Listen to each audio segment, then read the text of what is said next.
College entrance exam वाले दिन श्याओ हुआ ने पूरी क्लास के सामने मुझे स्कूल के छोटे से पेड़ के पास खींच लिया। मैं समझ ही नहीं पाया कि क्या करूं। तभी उसने अचानक मुझे किस कर लिया। एक अजीब सी यंग गर्ल की खुशबू मेरे अंदर फैल गई। फिर वो रोते हुए बोली, शाओयू, मैं अपना दिल और अपना फ्यूचर सब कुछ तुम्हें देने के लिए रेडी हूँ। बस तुम मुझसे एक प्रॉमिस कर लो, मेरी पूरी लाइफ तुम्हारी हो जाएगी। मैं उसकी बात सुनकर सच में घबरा गया। असल में उसकी माँ बहुत बीमार थी और सर्जरी के लिए 6 लाख युएन की जरूरत थी। मेरे जैसे रिच सेकंड जनरेशन स्टूडेंट के लिए ये अमाउंट ज्यादा नहीं था, बस आधे महीने की पॉकेट मनी जितना था। लेकिन फिर भी मैंने बिना सोचे उसे मना कर दिया, क्योंकि एक टॉप स्टूडेंट श्याओ हुआ बिंगान का दिल वो सच में बहुत प्रेशियस लगता था। लेकिन मुझे लव पर भरोसा ही नहीं था। मेरे पेरेंट्स सालों से सिर्फ फैमिली बेनिफिट के लिए साथ हैं। 20 साल से परफेक्ट कपल का ड्रामा निभा रहे हैं। क्या उनके पास दिल है? शायद है, लेकिन वो भी किसी और के लिए। इसीलिए मुझसे दिल की बात मत करो। मैं इन सब चीजों पर बिलीव नहीं करता। मैं सीधा खड़ा हुआ और उसके पास गया। मैं उससे एक सिर लंबा था। मैं उसकी कांपती हुई आईलैशेस और उन पर लटकते हुए आंसू साफ देख सकता था। मैंने अपना हाथ आगे बढ़ाया। वो पूरी तरह नर्वस थी। मैंने अपनी आंखें बंद की और हल्के से उसकी फॉरहेड को टच किया। बाय निंगबिंग मुझे ब्लैंक होकर देख रही थी। मैंने अपना हाथ वापस खींचा और उसकी आंखों में देखते हुए धीरे धीरे बोला, बाय निंगबिंग, सोच समझकर डिसाइड करो, तुम चाहती हो मैं कावर्ड बनूं या गुड पर्सन। वो पूरी तरह कंफ्यूज हो गई थी। उसका दिमाग जैसे काम करना बंद कर चुका था। लेकिन मैं पेशेंटली उसे देखता रहा। कुछ देर बाद वो फाइनली रिएक्ट कर पाई। उसके कंधे ढीले पड़ गए और वो धीरे से बोली, हेल्प मी प्लीज, मैं तुमसे रिक्वेस्ट करती हूँ। मैंने सिर हिलाया। नो, मैं कोई फिलेंथ्रोपिस्ट नहीं हूँ। मेरे पास पैसा जरूर है, लेकिन मैं उसे अननेसेसरी चीजों पर स्पेंड नहीं करता। आखिर 6 लाख युएन में तो मैं कई लग्जरी चीजें खरीद सकता हूँ। उसकी आंखों में जो उम्मीद थी वो तुरंत डिस्पेयर में बदल गई। वो बिल्कुल टूटने वाली लग रही थी। तभी मेरे अंदर थोड़ा सा गिल्ट आया और मैंने अपना डिसीजन बदल दिया। मैंने कहा, ठीक है, मैं गुड पर्सन या बैड पर्सन नहीं बनना चाहता, लेकिन हम बिजनेसमैन बन सकते हैं। तुम्हारे ग्रेड्स अच्छे हैं, तुम फ्यूचर में पोटेंशियल रखती हो, इसीलिए मैं तुम्हें ये पैसा लेंड कर सकता हूँ एज एन इन्वेस्टमेंट। मैंने काल्मली कहा, 6 लाख युएन मैं अभी ट्रांसफर कर सकता हूँ, लेकिन मेरी एक कंडीशन है, तुम्हें 10 साल बाद मुझे 1 मिलियन युएन वापस देने होंगे। इंटरेस्ट ज्यादा नहीं है, तुम्हारे लिए मुश्किल नहीं होना चाहिए। मैंने आगे कहा, और तुम्हें चिंगबे यूनिवर्सिटी में एडमिशन लेना होगा। ये प्रूफ होगा कि तुम केपेबल हो और ये इन्वेस्टमेंट सही है। उसकी आंखों में अचानक उम्मीद लौट आई, जैसे उसने आखिरी सहारा पकड़ लिया हो। वो जल्दी जल्दी सिर हिलाने लगी। उसे डर था कि कहीं मैं अपना डिसीजन बदल ना दूं। मैंने उसे अपना फोन नंबर दिया और बिना पीछे देखे वहाँ से चला गया। मैं उसका एक्सप्रेशन फिर से नहीं देखना चाहता था। बाहर सूरज की रोशनी मुझ पर पड़ रही थी। असल में मुझे फर्क नहीं पड़ता था कि वो पैसे वापस देगी या नहीं। 6 लाख मेरे लिए कुछ भी नहीं था। ये कॉन्ट्रैक्ट सिर्फ दूसरों को दिखाने के लिए था, नहीं तो हर कोई मुझसे पैसे मांगने आ जाएगा। मैंने मन ही मन सोचा, आज मैंने एक अच्छा काम किया और साथ में श्याओ हुआ को करीब से देखने का मौका भी मिल गया। Not bad. इसके बाद मैंने अपने लॉयर से बात की, कॉन्ट्रैक्ट तैयार करवाया और बाय निंगबिंग को भेज दिया। फिर मैं अपने असली काम की तरफ गया, क्लब एक्टिविटी क्लासरूम। खिड़की से अंदर झांक कर देखा तो मेरा चाइल्डहुड फ्रेंड लियू रुयन एक मिक्स्ड रेस लड़के के साथ हंसते हुए बात कर रही थी। हमारे परिवारों के बीच अच्छा बिजनेस रिलेशन है, इसीलिए लियू रुयन और मैं बचपन से साथ हैं, जैसे चाइल्डहुड स्वीटहार्ट्स। लेकिन असली बात ये है कि उसकी सिस्टर लियू चिंगसू वो सच में एक्स्ट्रॉर्डिनरी है। वो ब्यूटीफुल है, स्ट्रॉन्ग है, और सबसे खास बात, वो मेरे साथ हमेशा बहुत अच्छा बिहेव करती है। हर बार जब वो मुझे पॉकेट मनी देती है वो लाखों में होती है। मेरे जैसे इंसान के लिए जो बस जीते जी मरने का इंतजार कर रहा है, ये सब एक चलते फिरते ह्यूमन ट्रांसफॉर्मर जैसा है। वैसे भी लियू चिंगसू की एंगेजमेंट मेरे भाई जांग लिंचुआन से होने वाली, मतलब फ्यूचर में वो मेरी सिस्टर इन लॉ बनेगी और हमारा रिश्ता और क्लोज हो जाएगा। इससे मेरी रिच लाइफ और सिक्योर हो जाएगी। लेकिन हाल ही में लियू रुयान अपनी क्लास में टॉप से सीधे बॉटम पर आ गई थी। जब चिंगसू ने मुझसे इस बारे में पूछा तो मुझे समझ आ गया कि अब ये मैटर मुझे हैंडल करना पड़ेगा। आखिर पैसे वालों को लोगों की हेल्प करनी ही पड़ती है। दरवाजा खोलने से पहले ही मेरी टक्कर एक लड़के से हुई जो अभी अभी अंदर से भागकर निकला था। उसकी पीठ मेरी तरफ थी और उसके चेहरे पर ह्यूमिलिएशन और रिग्रेट साफ दिख रहा था। मैं उसे पहचान गया। वो एक गरीब लेकिन ऑनेस्ट स्टूडेंट था जिसके ग्रेड्स भी अच्छे थे। उसके हालात देखकर लग रहा था कि उसे लियू रुयान से प्यार हो गया था, लेकिन लियू रुयन तो उस मिक्स्ड रेस लड़के पर फिदा थी। मैं हल्का सा हंसा और सिर हिलाया। ये लड़का भी बहुत इमेच्योर था। हमारे जैसे रिच लोगों के लिए पैसे देना और काम करवाना एक हैबिट होती है। ये हमारी आइडेंटिटी दिखाने का तरीका है। इसका मतलब ये नहीं इंटरेस्ट के साथ रीपे करो। यही असली ह्यूमन रिलेशन है। प्यार करना है तो उसके लिए भी एफर्ट करना पड़ता है। मैंने उस लड़के पर ज्यादा ध्यान नहीं दिया और दरवाजा खोलकर अंदर चला गया। लियू रुयान टैंग लॉन्ग के साथ हंसते बात करते हुए बहुत खुश लग रही थी। जैसे ही उसने मुझे देखा उसके चेहरे की स्माइल तुरंत गायब हो गई और उसकी आईब्राउ सिकुड़ गई। उसकी आंखों में इरिटेशन और अलर्टनेस आ गई। उसने गुस्से में कहा, जांग शाओयू, तुम यहाँ क्या कर रहे हो? अगर मुझे एलोंग से ब्रेकअप के लिए समझाने आए हो तो अपनी एनर्जी वेस्ट मत करो। तुम जियांग फैमिली के एक यूजलेस यंग मास्टर हो, खुद को ही नहीं समझते, तो मुझे समझाने का क्या हक है तुम्हें? मुझे गुस्सा नहीं आया, उल्टा मुझे हंसी आ गई। मैंने कामली कहा, मुझे तुमसे कोई फर्क नहीं पड़ता। मैं बस क्यूरियस हूँ कि लियू फैमिली की वो लड़की जो हमेशा रूल्स फॉलो करती थी, वो अचानक ऐसे इंसान से से प्यार कैसे कर बैठी। लियू रोयान और जोर से बोलने लगी, तुम क्या जानो, एलोंग तुम जैसे हाइपोक्रेट से अलग है। उसने तांग लोंग का हाथ पकड़ लिया। उसके चेहरे पर ब्लाइंड एडमिरेशन साफ दिख रही थी। ये होती है रियल लाइफ। तुम्हारी लाइफ बोरिंग है, मीनिंगलेस है, स्पेशली तुम जांग शाओयू। न पढ़ाई में अच्छे, न किसी और चीज में। जांग फैमिली के अलावा तुम्हारे पास क्या है? तुम एक यूजलेस इंसान हो। मैंने सिर हिलाया जैसे मुझे सब समझ आ गया हो। ओ यूथ स्टाइल। शायद उसे लगा मैं उसकी बातों से कन्विंस हो गया हूँ। उसके चेहरे पर प्राइड आ गई। टैंग लोंग भी अब पहले जैसा डरा हुआ नहीं लग रहा था। अगले ही पल मैंने लियू रुयान को ऊपर से नीचे तक देखा, जैसे उसे रियलिटी का एहसास करवा रहा हूँ। वो इंस्टिंक्टिवली पीछे हट गई। टैंग लोंग भी अनईजी हो गया। मैंने उसके पास जाकर कहा, तुम्हें ट्रूथ पसंद है ना,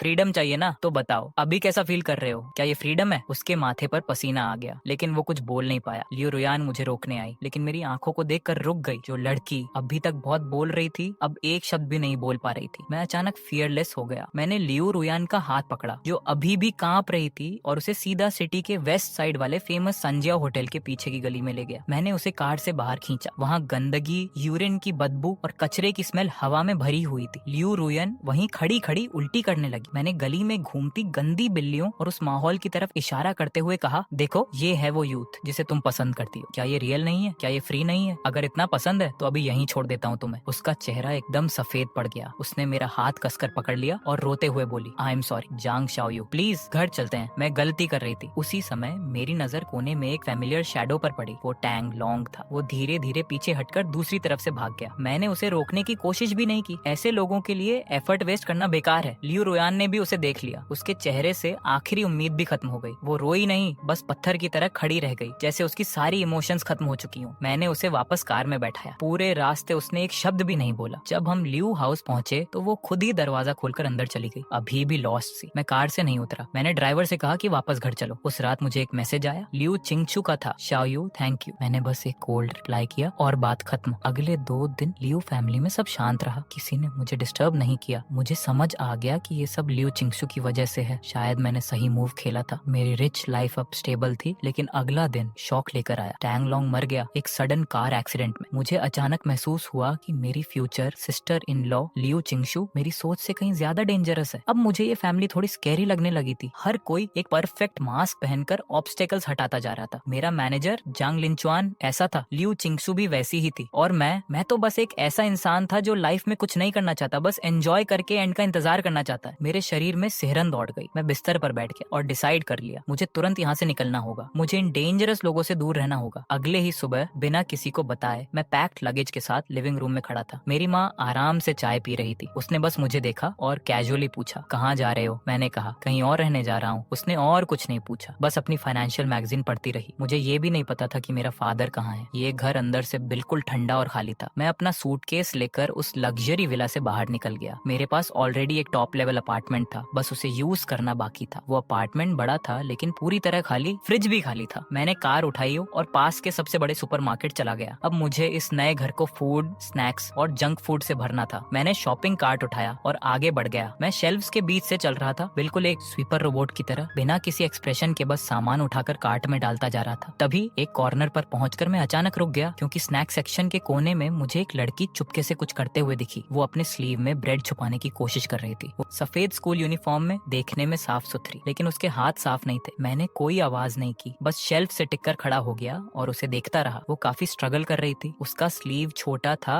और ब्रेड बड़ा। उसने कई बार कोशिश की, इतनी नर्वस थी कि उसके माथे पर पसीना आ गया। आखिर उसे कुछ फील हुआ और उसने धीरे धीरे ऊपर देखा। हमारी आंखें मिल गईं। मैं उसे बस घूरता रहा बिना कुछ बोले करीब 10 सेकंड तक। उसका चेहरा धीरे धीरे सफेद से लाल हो गया। उसकी बड़ी आंखों में पहले डर आया, फिर पैनिक और आखिर में शेम और ह्यूमिलिएशन। उसके हाथ कांप रहे थे। ब्रेड पकड़ नहीं पा रही थी। एक आवाज हुई और ब्रेड जमीन पर गिर गया। वो जैसे पूरी तरह टूट गई थी, सिर झुकाकर खड़ी हो गई, जैसे जमीन में गड़ जाना चाहती हो। मुझे ये सब बोरिंग लगा। मैं आगे बढ़ा, ब्रेड उठाया और अपने कार्ट में डाल दिया। फिर मैंने पूरे शेल्फ के बिस्किट्स और कैंडीज उठाकर कार्ट में डाल दिए। कुछ ही देर में मेरा कार्ट पूरा भर गया, जैसे कोई पहाड़ हो। मैंने कार्ट उसकी तरफ बढ़ाया। वो अभी भी सिर झुकाए खड़ी थी, नर्वस, जैसे किसी जजमेंट का इंतजार कर रही हो। मैंने अपने पैर से उसके सफेद जूते को हल्का सा किक किया। वो चौंक गई और हल्का सा सिर हिलाया। अगले ही पल जैसे उसे कुछ याद आया और उसने जोर से सिर हिला दिया। मैं इरिटेट हो गया, पहले हाँ फिर ना, क्या चल रहा है, सीधा बोलो। वो डर गई, उसकी आंखें लाल हो गईं, आंसू भर आए। उसने मुंह खोला लेकिन आवाज साफ नहीं निकली। उसके हाथ कुछ इशारे कर रहे थे। मैं एक पल के लिए रुक गया और अचानक समझ आया वो बोल नहीं सकती? वो म्यूट थी। उसे इतना हेल्पलेस और एंग्शियस देखकर मुझे गुस्सा भी आया और रिग्रेट भी। उस पल मुझे खुद पर गुस्सा आया, जैसे मैं ही बेवकूफ हूँ। मैंने कुछ नहीं कहा, बस मुड़ा और एक और कार्ट लेकर उसे भी फूड से भर दिया। फिर दोनों कार्ट्स लेकर मैं उसके पीछे गया। वो कुछ समझ ही नहीं पा रही थी। मैं एक्सप्लेन करने के मूड में नहीं था। मैंने उसका हाथ पकड़ा और बिलिंग काउंटर तक ले गया। पेमेंट करने के बाद मैं बैग्स उठाकर बाहर आया। वो मेरे पीछे छोटे टेल की तरह चल रही थी। उसके हाथ में कुछ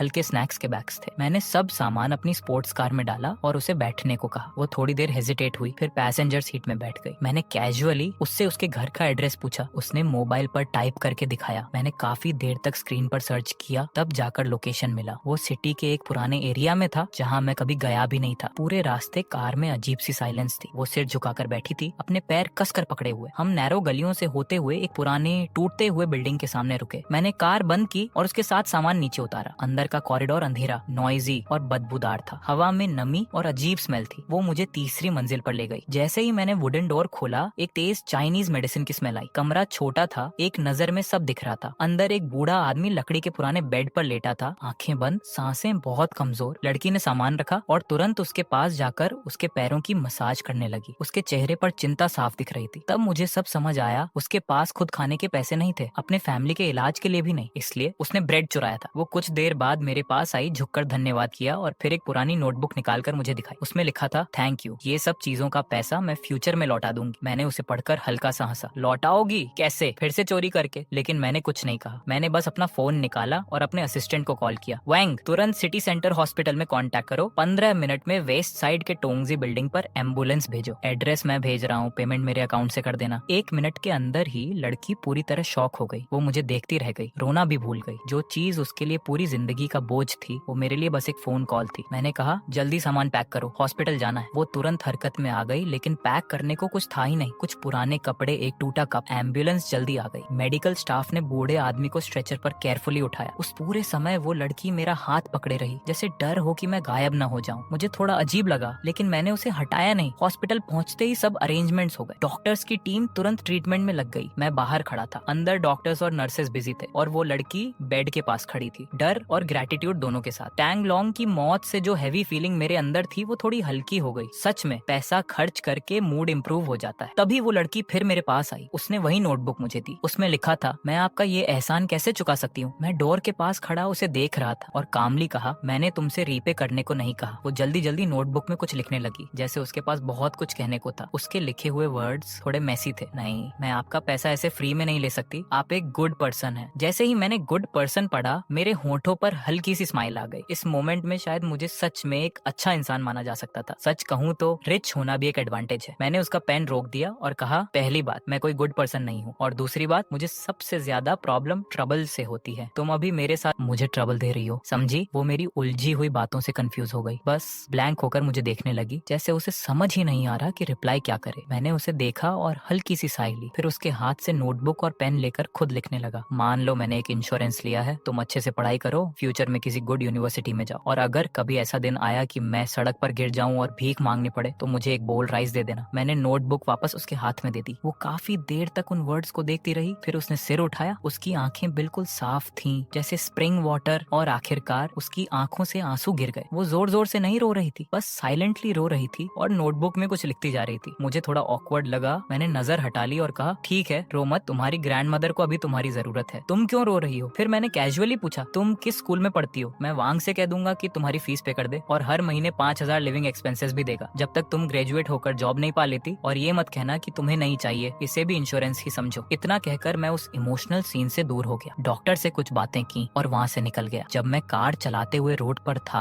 तो अचानक थोड़ा डिजी फील हुआ। क्या सच में मेरे जैसे जंग फैमिली के सेकंड यंग मास्टर का डाउनफॉल हो सकता है? इम्पॉसिबल। मैं तो बस अपने लिए थोड़ा वर्च्यू कलेक्ट कर रहा हूँ, क्योंकि मेरे आसपास के लोग बहुत क्रूअल हैं। मुझे अपनी लाइफ सिक्योर रखने के लिए अच्छे कर्म जमा करने होंगे, लेकिन फिर भी मैं गिर गया। सिर्फ 5 साल, बस 5 साल में सब कुछ बदल गया। मेरा एलीट भाई जंग लिंचुआन शादी कर चुका था। जब ये न्यूज आई, मैं एक प्राइवेट आइलैंड पर सनबाथ ले रहा था। कॉल सुनकर मुझे हंसी आ गई, जैसे मैंने पहले ही एक्सपेक्ट कर लिया था। मेरा भाई वीक और इंडिसाइसिव था, लेकिन प्रिटेंड बहुत करता था। मैं तो इतना लेजी था कि ये ड्रामा देखने वापस भी नहीं गया। वैसे भी रिच फैमिली की शादी में वही सब होता है। लेकिन फिर अचानक मेरे बैंक अकाउंट्स एक एक करके फ्रीज होने लगे। मेरी सारी प्रॉपर्टीज, स्टॉक्स और फंड्स ओवरनाइट फ्रीज हो गए। तब मुझे समझ आया कि कुछ बहुत गलत हो रहा है। जब मैं जल्दी से आइलैंड से वापस आया, तब तक सब खत्म हो चुका था। जांग ग्रुप का नाम बदलकर लियू ग्रुप हो गया था। मेरे फादर पर कई इकोनॉमिक क्राइम्स के चार्जेस लग चुके थे सॉलिड प्रूफ के साथ, और उन्हें लाइफ इम्प्रिजनमेंट हो गई। मेरा भाई जांग लिंचुअन जेल से बाहर था और मैं तो बस एक यूजलेस इंसान था जिसे कुछ समझ ही नहीं आया। मेरे 20 साल की सेविंग्स एक झटके में खत्म हो गई। मैं अपने टॉप अपार्टमेंट के दरवाजे पर खड़ा था। सामने ब्लैक सूट बॉडीगार्ड्स खड़े थे जो मुझे अंदर नहीं जाने दे रहे थे। मैं गुस्से में बोला, ठीक है, रिवेंज लेना था तो ले लेते, मेरे भाई को मार देते, मुझे फर्क नहीं पड़ता। लेकिन मेरे फादर को जेल भेजकर जांग ग्रुप को खत्म करने का क्या मतलब? मैं खुद से ही फ्रस्ट्रेटेड था। क्या मैं किसी रिवेंज स्टोरी का साइड कैरेक्टर हूँ? तभी दरवाजा खुला। लियो चिंगशु अंदर बैठी थी, मेरे फेवरेट इटालियन सोफा पर, बिल्कुल एलिगेंट अंदाज में। 5 साल बाद वो और भी ब्यूटीफुल और मेच्योर लग रही थी। उसका ऑरा इतना स्ट्रॉन्ग था कि सामने वाला दब जाए। उसने मुझे देखा, कप रखा और हल्की स्माइल के साथ बोली, शाओ यू, तुम वापस आ गए। मैं चुप रहा, बस उसे घूरता रहा। वो धीरे धीरे मेरी तरफ आई और मेरे चेहरे को छूने की कोशिश की। ऐसे मत देखो, मैं भी ऐसा नहीं चाहती थी। मैंने उसका हाथ अवॉइड कर दिया। वो नाराज नहीं हुई, बस कामली बोली, तुम्हारा भाई बहुत स्टूपिड था। मैंने उसे चांस दिया लेकिन उसने वैल्यू नहीं की। मैंने ठंडे अंदाज में पूछा, तो इसीलिए तुमने हमारी पूरी फैमिली को खत्म कर दिया? वो थोड़ी रुकी, फिर बोली, अब बात अलग है, उसने मुझे पहले हर्ट किया, मेरा रिवेंज जस्टिफाइड है, अब मुझे हस्बैंड की जरूरत नहीं। ये कहते हुए वो मेरे करीब आई। उसकी आंखों में अग्रेशन था। शाओयू, क्या तुम मेरे साथ रहना चाहोगे? मैं तुम्हारा ख्याल रखूंगी जैसे पहले रखती थी। उसकी बात सुनकर मुझे हंसी और दर्द दोनों आए। मैंने उसकी तरफ देखा और कहा, ये सब क्या उस लड़की की वजह से है? उसकी स्माइल एक पल के लिए गायब हो गई, बस 1 सेकंड, लेकिन मैंने देख लिया। उसी पल मेरी आखिरी उम्मीद भी खत्म हो गई। ये औरत शुरू से ही पागल थी, अपने गोल के लिए कुछ भी कर सकती थी। मैंने हल्की स्माइल के साथ उसे देखा, फिर धीरे से नीचे नजर कर ली। उसके चेहरे की आखिरी स्माइल भी गायब हो गई और उसकी जगह कोल्ड साइलेंस आ गया। वो अचानक मुड़ी और मुझे देखना बंद कर दिया। 2 बॉडीगार्ड्स आगे आए और मुझे बाहर धकेल दिया जैसे मैं कोई अनवांटेड चीज हूँ। मैं अपने ही घर से बाहर खड़ा था, खाली कॉरिडोर में, और हंसने लगा। अगर मैं उसकी बात मानकर रुक जाता तो शायद मुझे पता भी नहीं चलता कि मैं कब मर गया। मुझे पता था मैं उससे नहीं जीत सकता। मेरे फादर जैसे चालाक इंसान को भी उसने हरा दिया, और मैं तो बस खाने पीने वाला इंसान हूँ। मैं उससे क्यों लड़ूं? उससे दूर रहना ही बेहतर है। जिंदा रहना सबसे जरूरी है। मैंने अपना फोन निकाला और कॉन्टेक्ट्स खोलकर उन फ्रेंड्स को कॉल करना शुरू किया जिनसे रोज बात होती थी। पहला कॉल किया, हेलो जो शाओ, मैं जांग शाओयू। कुछ सेकंड साइलेंस, फिर सामने से आवाज आई, रॉन्ग नंबर, और कॉल कट। मैं शॉक में था, फिर खुद पर हंसा और दूसरा कॉल किया, वही रिजल्ट। तीसरा, चौथा, या तो रॉन्ग नंबर या कोई उठाता ही नहीं। मैं दीवार से टिक गया, कॉन्टेक्ट्स डिलीट करता गया। आखिर में बस कुछ फैमिली नंबर्स बचे। मैंने अपने पास की सारी वैल्यूएबल चीजें बेच दी। मुश्किल से 1 लाख यूएन मिले, जो पहले मेरे लिए एक रात के खर्च जितना था, अब वही मेरी पूरी संपत्ति थी। मैं सड़कों पर एमलेसली घूम रहा था। फिर मैं अपने अपार्टमेंट के पास वापस आया और खुद पर हंस पड़ा। लगता है अब सच में जिंदगी को जोड़ने के लिए एक लंबा स्क्रू ढूंढना पड़ेगा। मेरी हालत अब इतनी नीचे आ चुकी थी कि थ्रेशोल्ड लो था, लेकिन फिर भी मैं समहाउ खुद को संभाल सकता था। वैसे भी मैंने 20 साल से ज्यादा रिच लाइफ एंजॉय कर ली थी। मैं चलते चलते आसपास देख रहा था कि अचानक मैं किसी से टकरा गया। एक सॉफ्ट सा स्पर्श और हल्की सी खुशबू आई। मैं इंस्टिंक्टिवली सॉरी बोलने ही वाला था, लेकिन जैसे ही मैंने ऊपर देखा, मेरी नजर एक लड़की की साफ और चमकती आंखों से मिली। वो एक खूबसूरत लड़की थी। चेहरा जाना पहचाना लग रहा था, लेकिन मुझे याद नहीं आ रहा था कि मैंने उसे कहाँ देखा है। लेकिन वो मुझे क्लियरली पहचान गई थी। उसकी आंखों में अचानक सरप्राइज और खुशी आ गई। उसने कुछ बोलने की कोशिश की, लेकिन फिर जैसे उसे कुछ याद आया और उसने अपना फोन निकाला। स्क्रीन पर लिखा था, मिस्टर जांग, क्या आपको मैं याद हूँ? मैंने मिस्टर जांग पढ़ा। ये नाम अब बहुत कम लोग मुझे बुलाते थे। मैंने ध्यान से उसका चेहरा देखा और धीरे धीरे मेरी मेमोरी वापस आने लगी। और अचानक मुझे याद आया 5 साल पहले सुपरमार्केट वाली वो लड़की जो कांप रही थी, जो अपने घर में अपनी ग्रैंडमदर का ख्याल रख रही थी। तो वो तुम थी। उसकी आंखें चमक उठी। उसने जल्दी जल्दी सिर हिलाया। उसकी खुशी साफ दिख रही थी। मैं थोड़ा कंफ्यूज्ड था। तुम यहाँ क्या कर रही हो? उसने जल्दी जल्दी टाइप किया और मुझे दिखाया, मिस्टर जियांग के बारे में न्यूज देखी। मुझे आपकी चिंता हुई। मुझे लगा आप यहाँ वापस आ सकते हैं, इसीलिए मैं यहाँ वेट कर रही हूँ। कल से मैं जैसे अंदर से हिल गया। मतलब पिछले 24 घंटे से, जब से मुझे घर से निकाला गया था, वो इसी अपार्टमेंट के नीचे खड़ी होकर मेरा इंतजार कर रही थी, बिना किसी गारंटी के।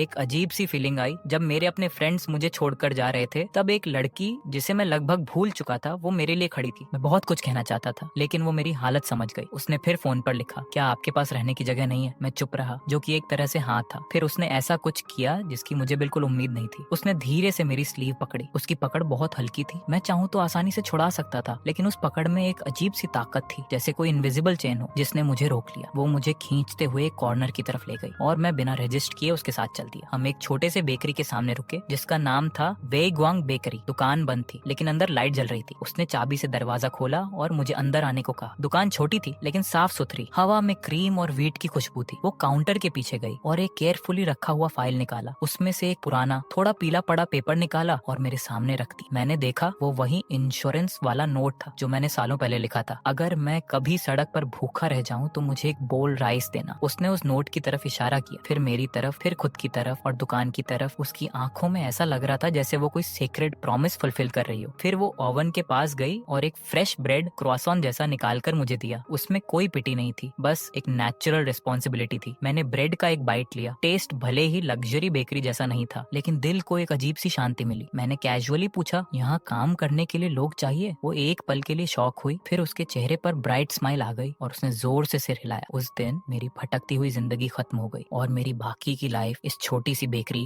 वेगवांग से जुड़ गई। मेरी बॉस वही लड़की बनी जिसका नाम था सू वे। मेरे दिए हुए पैसों और उसकी बचत से उसने ये बेकरी खोली थी। दुकान छोटी थी लेकिन बिजनेस अच्छा चल रहा था। आसपास के लोग भी उसका ख्याल रखते थे, अक्सर ब्रेड खरीदने आते और उससे बातें करते। अब मैं बेयर पैटर्न वाला एप्रन पहनकर बेकरी में काम करता था, टोस्ट निकालता था और लोग कहते अच्छा है कि अब इसके पास हेल्प है। मैं अंदर से जानता था मैं खुद एक यूजलेस इंसान हूँ, लेकिन फिर भी मेरे आने से उसका बर्डन थोड़ा कम हो गया। अब वो रात में अकेली दुकान बंद नहीं करती थी। हम दोनों ऊपर छोटे से घर में रहते थे। छोटा सा सेटअप था, एक टेबल, 2 चेयर्स, एक सोफा और बालकनी वाला छोटा कमरा। वही मेरा बेडरूम था। वो मेरे पुराने विला के बाथरूम से भी छोटा था, लेकिन मैं यहाँ ज्यादा पीसफुली सोता था। यहाँ कोई स्कीमिंग नहीं थी, कोई हिपोक्रेसी नहीं, बस नीचे बेकरी की हल्की सी खुशबू। मैंने धीरे धीरे नॉर्मल लाइफ जीना सीखना शुरू किया, जैसे घर साफ रखना, खाना बनाना। हालांकि शुरुआत में सब डिजास्टर था। एक बार मैंने शुगर की जगह सॉल्ट डाल दिया और सॉल्टी रेड बीन बना दी। उसने टेस्ट किया, उसका चेहरा अजीब हो गया, लेकिन उसने थूका नहीं, बस पानी पिया और नोटबुक में लिखा, टेस्ट अलग है, अगली बार थोड़ा कम शुगर डालना। मैं उसकी सीरियस फेस देखकर हंस पड़ा। उस दिन के बाद मैंने साइन लैंग्वेज सीखना शुरू किया। रात में फोन पर प्रैक्टिस करता, hello, thank you, good night. धीरे धीरे सब सीखता गया। एक दिन मैंने ऑकवर्ड जेस्चर्स से उसे गुड मॉर्निंग कहा। वो फ्रीज हो गई, फिर उसकी आंखों में चमक आ गई और उसने भी मुझे रिप्लाई किया। उस मोमेंट में मुझे लगा पिछले 20 सालों में मुझे कभी कुछ फील नहीं हुआ, लेकिन अब मुझे लगा कि जिंदगी में कुछ करना वर्थ है। समय के साथ मैं भी इम्प्रूव हो गया। एक बेकार इंसान से एक डिसेंट बेकिंग अप्रेंटिस बन गया। दुकान का बिजनेस भी बढ़ने लगा। हमने बगल की शॉप भी ले ली और स्टोर बड़ा कर दिया। मेरे पास थोड़ा पैसा भी आने लगा, इतना कि मैं अलग रह सकता था। लेकिन जब भी मैंने सूवे से ये बात की, उसने मना कर दिया। अकेले रहना बोरिंग है और तुम्हारे बिना मुश्किल भी। मैंने कई रीजंस ढूंढे, लेकिन आखिर में यहीं रुक गया। सुवे ने कभी ये नहीं कहा कि वो मेरे होने को कितना इंपॉर्टेंट मानती है, और मैं अब भी लव पे बिलीव नहीं करता था। मेरे फादर और भाई ही मेरे लिए सबसे बड़े एग्जाम्पल थे कि लव जैसी चीज पर भरोसा नहीं करना चाहिए। लेकिन सुवे के साथ जो पीस मिल रही थी वो मुझे धीरे धीरे एडिक्टिव लगने लगी। मैंने खुद को समझाया और इन मैसी थॉट्स को दिमाग से निकाल दिया। लगभग दोपहर का टाइम था, मुझे उसके लिए लंच प्रिपेयर करना था। मैं ऊपर जाने ही वाला था कि तभी डोर खुला और एक फेमिलियर फिगर अंदर आई। उसने फॉर्मल सूट पहना हुआ था, perfect makeup, neatly styled hair, पूरा लुक एक सक्सेसफुल बिजनेस वुमन जैसा था। वो बाय निंगबिंग थी, काफी समय बाद मिल रहे थे। उसका पहले वाला सिंपल और फ्रेजाइल लुक अब गायब हो चुका था। अब वो पूरी तरह कॉन्फिडेंट, एलिगेंट और परफेक्ट लग रही थी। उसके पीछे एक यंग लड़का था, शायद उसका असिस्टेंट। उसकी आंखों में कॉन्फिडेंस साफ दिख रहा था। बाय निंगबिंग ने मुझे ऊपर से नीचे तक देखा, खासकर मेरे टेडी बेयर वाले एप्रन पर उसकी नजर कुछ देर के लिए रुकी। शायद उसे थोड़ा अजीब लगा, लेकिन उसने जल्दी ही अपने एक्सप्रेशन को कंट्रोल कर लिया और मुस्कुराते हुए बोली, चांग शाओयू, लॉन्ग टाइम नो सी। मैंने भी कैजुअली हेलो कहा, लेकिन वो सीधे मुद्दे पर आ गई। उसने एक चेक निकाला और मेरी तरफ बढ़ा दिया। ये 1 मिलियन युएन है। हमारे 10 साल वाले अग्रीमेंट में अभी टाइम बाकी है, लेकिन अब मेरे पास एबिलिटी है, इसलिए मैं ये पैसे पहले ही लौटा रही हूँ। मैंने चेक देखा और बिना ज्यादा सोचे उसे पॉकेट में रख लिया। थैंक्स, ये मेरा राइट है। सच कहूँ तो मुझे उम्मीद नहीं थी कि ये पैसे कभी वापस मिलेंगे, लेकिन उसके साथ आया असिस्टेंट मुझे पैसे लेते देखकर काफी सेटिस्फाइड लग रहा था। बाई निंगबिंग ने बेकरी को देखा और फिर मेरी तरफ देखकर हल्की सिंपैथी वाली स्माइल दी। शाओयू, मैंने तुम्हारे फैमिली के बारे में सुना। अगर तुम्हारे पास अभी कोई प्लेस नहीं है तो तुम मेरी कंपनी ज्वाइन कर सकते हो। मेरी और मेरे हस्बैंड की कंपनी अभी शुरू हुई है, हमें लोगों की जरूरत है। उसका टोन ऐसा था जैसे वो मुझ पर एहसान कर रही हो। मुझे अंदर से इरिटेट महसूस हुआ। पहले वो मेरी डेटर थी, अब वो खुद को सेवियर दिखाने की कोशिश कर रही थी। मैंने उसके असिस्टेंट की आंखों में भी बदलाव देखा, जैसे वो मुझे नीचे समझ रहा हो। तभी मुझे समझ आया वो उस फीलिंग को एंजॉय कर रही थी, किसी को बचाने की फीलिंग। जैसे पहले मैं उसकी सिचुएशन देखकर इम्प्रेस्ड हुआ था, अब वो मेरी कमजोरी देखकर खुद को सुपीरियर फील कर रही थी। लेकिन वो मुझसे भी ज्यादा हिपोक्रेट थी, क्योंकि वो इसे काइंडनेस का नाम दे रही थी। मैंने ठंडे टोन में कहा, नो नीड, मैं यहाँ ठीक हूँ। उसकी स्माइल थोड़ी स्टिफ हो गई। शाओयू, गुस्सा मत हो, मैं जानती हूँ तुम पहले क्या करते थे। मैंने उसे बीच में ही रोक दिया। मैंने कहा ना, जरूरत नहीं है। वो कुछ सेकंड चुप रही, फिर बोली, ठीक है, अगर तुमने डिसाइड कर लिया है तो मैं फोर्स नहीं करूंगी। जैसे ही वो मुड़ी, उसका असिस्टेंट तुरंत आगे बढ़ा और उसके हाथ को हल्के से पकड़ लिया। बाई निंगबिंग ने पीछे मुड़कर उसे एक अलग ही स्माइल दी, जो सिर्फ उनके बीच समझ में आती थी। उसी मोमेंट मैंने क्वाइटली अपना फोन निकाला और उनकी एक फोटो क्लिक कर ली। एंगल ऐसा ऐसा था कि असिस्टेंट का हाथ उसकी वेस्ट के पास दिख रहा था और उसकी स्माइल भी सस्पिशियस लग रही थी। मैंने उन्हें बाय कहा और कैजुअली फोन नीचे कर लिया। फिर मैंने 2 से 3 मिनट में उसके हस्बैंड का पब्लिक ईमेल ढूंढा और वो फोटो एनोनिमसली सेंड कर दी। उसके बाद फोटो डिलीट कर दी। सच कहूँ तो मुझे अंदर से काफी रिलीफ महसूस हुआ। लंच के बाद मैं रिलैक्स होकर सोचने लगा कि इस 1 मिलियन यूएन का क्या करूं। इतने पैसे मैंने काफी समय से नहीं देखे थे। अब हमारी लाइफ थोड़ी आसान हो सकती थी। सुवे भी नए इक्विपमेंट के बारे में सोच रही थी। जितना सोचता उतना एक्साइटेड हो। तभी डोरबेल बजी और एक सॉफ्ट वॉइस आई।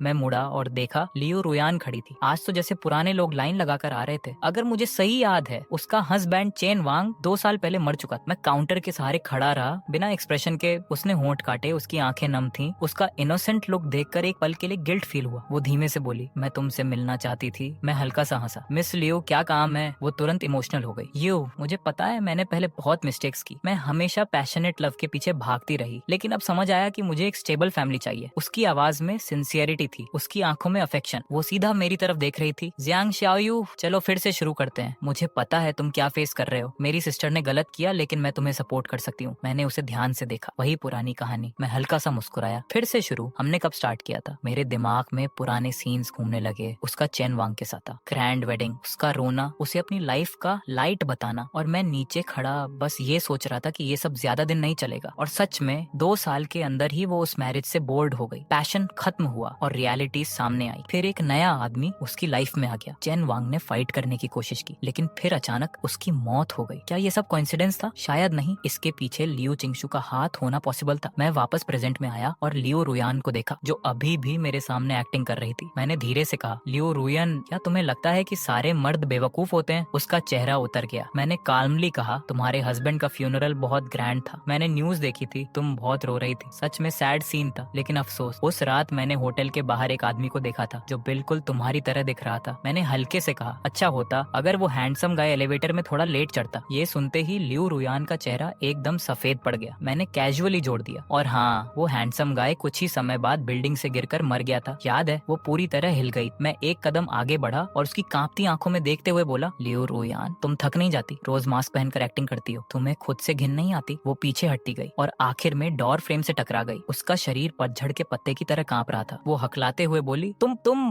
बकवास कर रहे हो। लेकिन उसकी आवाज में कॉन्फिडेंस नहीं था, जैसे वो खुद ही टूट रही हो। मुझे अब उससे बात करने का मन नहीं था। मुझे पता था वो मुझसे बदला नहीं लेगी, क्योंकि जो इंसान खुद को गुड दिखाने में ऑब्सेस्ड हो, वो कभी ओपनली रिवेंज नहीं ले सकता। उसके लिए उसकी इमेज उसकी लाइफ से भी ज्यादा इंपॉर्टेंट होती है। वो मास्क जो उसने सालों से पहना है, अब उसके चेहरे पर चिपक चुका है। वो उसे उतार ही नहीं सकती। मैंने ठंडे अंदाज में कहा, जाओ यहाँ से, जैसे उसे माफी मिल गई हो। वो जल्दी से भाग गई। उसकी चाल बिखरी हुई थी। दुकान फिर से शांत हो गई। मैंने गहरी सांस ली। ऐसा लगा जैसे पिछले 5 साल का सारा बोझ निकल गया हो। तभी सीढ़ियों से हल्की फुटस्टेप्स की आवाज आई। सुवे नीचे आई। हाथ में फ्रेश डेजर्ट का बोल था। वो मेरे पास आई और मुझे बोल दिया। फिर जेस्चर से पूछा कि क्या हुआ। मैंने सिर हिलाया, कुछ नहीं। लेकिन उसने ध्यान से मुझे देखा, जैसे कह रही हो, तुम खुश नहीं लग रहे। मैंने उसकी साफ आंखों में देखा और मुस्कुराया। फिर साइन लैंग्वेज में कहा, मैं ठीक हूँ। वो समझ गई और उसके चेहरे पर एक स्वीट स्माइल आ गई। खिड़की से आती धूप हम दोनों पर पड़ रही थी और उस मोमेंट में सब कुछ शांत लग रहा था। उस दिन के बाद मैंने अपने पुराने सर्कल की कोई खबर नहीं ली। मैं उनसे पूरी तरह कट हो गया। अब मेरी जिंदगी सिर्फ सुवेई के साथ थी। हम दोनों मिलकर इस छोटी सी बेकरी को चलाते थे और एक सिंपल पीसफुल लाइफ जीते थे। हर सुबह मैं उससे आधा घंटा पहले उठता और नीचे जाकर फर्स्ट बैच का डो तैयार करता। जब वो नीचे आती, किचन ऑलरेडी खुशबू से भर चुका होता और हॉट वाटर रेडी होता। वो हमेशा मुझे गुड मॉर्निंग कहती, फिर एप्रन पहनकर अपने डिजर्ट्स बनाने लगती। हम ज्यादा बातें नहीं करते थे, लेकिन हमारी अंडरस्टैंडिंग दिन ब दिन स्ट्रांग होती जा रही थी। जब वो काम में बिजी होती और परेशान हो जाती तो मैं उसे ठंडा पानी दे देता, और जब वो ग्लास लेती, कभी कभी उसकी उंगलियां मेरे हाथ को छू जाती। वो एहसास सॉफ्ट और ठंडा होता था। मैं धीरे धीरे उसकी हर छोटी हैबिट नोटिस करने लगा और वो भी अब मेरे बारे में गेस करने की कोशिश नहीं करती थी। हमारी लाइफ सिंपल और फुलफिलिंग थी। दिन में हम दुकान संभालते, रात में वो मुझे नए डिजर्ट्स बनाना सिखाती, और कभी कभी बिना पेन के भी हम पूरी बात कर लेते। ये साइलेंट अंडरस्टैंडिंग मुझे अंदर से बहुत पीसफुल फील कराती थी। धीरे धीरे मैंने एक बात सीरियसली सोचना शुरू किया, क्या मैं उससे शादी करना चाहता हूँ। मैं अभी भी लव पर बिलीव नहीं करता था, लेकिन मुझे लगने लगा कि कुछ लोग सच में एक दूसरे के लिए बने होते हैं। मैं बस उसके साथ ऐसे ही रहना चाहता था, हमेशा के लिए। 3 महीने बाद मैंने उससे अपने दिल की बात कह दी। टेक्निकली मैंने उसे प्रपोज किया। उस दिन उसका बर्थडे था। मैंने सीक्रेटली शॉप को डेकोरेट किया। रात में जब वो नीचे आई, पूरी बेकरी कैंडल्स की लाइट से चमक रही थी। वो सीढ़ियों पर खड़ी रह गई, शॉक में। मैंने उसके पास जाकर घुटनों पर बैठकर डायमंड रिंग निकाली और कहा, सुवेई, मुझे बड़े बड़े वर्ड्स नहीं आते, मैं लव पर बिलीव नहीं करता, लेकिन मैं ये शॉप शॉप तुम्हारे साथ चलाना चाहता हूँ, जब तक हम बूढ़े नहीं हो जाते। क्या तुम मेरे साथ रहोगी? उसकी आंखों से आंसू गिरने लगे। एक एक करके उसने जोर से सिर हिलाया और अपना हाथ आगे बढ़ाया। मैंने रिंग पहनाई। वो थोड़ी लूज थी, लेकिन उसने अपना हाथ कसकर पकड़ लिया, जैसे उसे गिरने नहीं देना चाहती। मैंने उसे गले लगाया। उसके बालों से हल्की खुशबू आ रही थी और उस मोमेंट में मुझे लगा कि मेरी पिछली 20 साल की जिंदगी सिर्फ उसे मिलने के लिए थी। हमारी शादी बहुत सिंपल थी, कोई बड़ी पार्टी नहीं, बस कुछ नेबर्स और कुछ क्लोज फ्रेंड्स। मुझे किसी से कुछ एक्सपेक्ट नहीं था, बस वो मेरे साथ थी, यही काफी था। मैं चाहता था कि सुवे को एक डिसेंट और अच्छा वेडिंग मिले। शादी से एक दिन पहले मैं हेयर सैलून गया, खुद को ग्रूम किया और एक अच्छा सूट खरीदा। हमने साथ में उसका वेडिंग ड्रेस चुना। जब उसने उसे पहना, मैं उसे देख रहा था। उस पल मुझे सब कुछ थोड़ा अनरियल लगा। क्या ये सच में हो रहा है? क्या ये खूबसूरत लड़की सच में मुझसे शादी करने वाली है? शादी वाले दिन सब कुछ स्मूथली हुआ। सुवे की ग्रैंड मदर भी काफी रिकवर कर चुकी थी। वो व्हील चेयर पर हमारी वेडिंग में आई। उन्होंने मेरा हाथ पकड़ा और धीमी आवाज में कहा, हमारी श्याओवेई का ख्याल रखने के लिए धन्यवाद। मुझे थोड़ा ऑकवर्ड फील हुआ, क्योंकि सच तो ये था कि उसने मेरा ज्यादा ख्याल रखा था। जब रिंग एक्सचेंज का मोमेंट आया, सुवे के हाथ कांप रहे थे। मैंने उसका हाथ पकड़ा और धीरे से कहा, नर्वस मत हो, ये बस एक प्रोसीजर है। वो हंस पड़ी और उसकी सारी टेंशन खत्म हो गई। फिर वाउस का टाइम आया। मिस्टर जांग शाओयू, क्या आप मिस सुवे से शादी करना चाहते हैं? चाहे गरीबी हो या अमीरी, बीमारी हो या सेहत, क्या आप उन्हें प्यार और प्रोटेक्ट करेंगे? मैंने बिना हेजिटेशन के कहा, आई डू। फिर सुवे की बारी आई। वो बोल नहीं सकती थी, लेकिन उसने जोर से सिर हिलाया और अपने हाथ से साइन किया, आई डू। मैं हंस पड़ा और सबको बताया, वो कह रही है आई डू। जब उसने रिंग को किस किया, उसका चेहरा सेब की तरह लाल हो गया। मैंने उसके लिप्स पर धीरे से किस किया, बहुत सॉफ्टली, जैसे उसे हर्ट न कर दूं। फिर उसके कान में कहा, मिसेस जांग, आगे भी मुझे गाइड करती रहना। वो मेरी बाहों में मुस्कुराई। मेरे क्लासमेट्स आए, मुझे कांग्रेट्स किया। एक दोस्त बोला, शाओयू तुम बदल गए हो, पहले तुम्हें किसी चीज की परवाह नहीं थी, अब तुम एक नॉर्मल इंसान लग रहे हो। मैंने सुवेई को देखा, जो अपनी ग्रैंड मदर से जेस्चर्स में बात कर रही थी, और मुस्कुरा कर कहा, शायद इसलिए क्योंकि अब कोई है जिसकी मुझे सच में परवाह है। शादी के बाद हम अपने छोटे से घर में वापस आ गए। सब कुछ वैसा ही था, बस अब कुछ फ्लावर्स और गिफ्ट्स एक्स्ट्रा थे। सुवे ने वेडिंग ड्रेस उतार कर अपने नॉर्मल कपड़े पहने और किचन में मेरे लिए सफर बनाने लगी। मैं किचन के दरवाजे पर खड़ा उसे देख रहा था। उसकी बिजी फिगर को देखकर मुझे अंदर से एक अजीब सी सेटिस्फेक्शन मिली। यही लाइफ चाहिए मुझे। वो खाना लेकर आई और मुझे खड़े खड़े खोया हुआ देखकर हाथ हिलाया। क्या सोच रहे हो? मैंने कहा, तुम्हारे बारे में। वो शर्मा गई और मुझे हल्के से मारा। फिर नोटबुक में लिखा, जांग शाओयू, अब हम शादीशुदा हैं, तुम्हें रिग्रेट तो नहीं हो रहा? मैंने सिर हिलाया, नहीं, मुझे कोई रिग्रेट नहीं। तुम्हें? उसने लिखा, मुझे भी नहीं, बस थोड़ा अनरियल लग रहा है, जैसे कोई ड्रीम हो। मैंने उसका चेहरा हल्के से पिंच किया। दर्द हो रहा है? उसने मुझे घूरा। फिर नोटबुक में लिखा, ये सपना नहीं है और मैं तुमसे प्यार करती हूँ। जब उसने आई लव यू लिखा, उसकी उंगलियां हल्का कांप रही थी। उसकी आई लैशेस जैसे बारिश में भीगी हुई बटरफ्लाई विंग्स लग रही थी। मैं उस लाइन को देखता रह गया। मेरे दिल में एक अजीब सा एहसास हुआ। ये किसी यंग लव की एक्साइटमेंट नहीं थी, ये एक डीप, हैवी और स्टेबल फीलिंग थी, जो मैंने पहले कभी फील नहीं की थी। मैंने तुरंत पेन छीन लिया और मजाक में कहा, मिसेस यांग, ये बातें रात में लिखती हो ताकि मैं सो ना सकूं? उसका चेहरा लाल हो गया। मैंने उसे अपने पास खींच लिया, उसके बालों की खुशबू महसूस की, और उस पल मुझे लगा, जियांग फैमिली की सारी वेल्थ, लियू चिंगशू,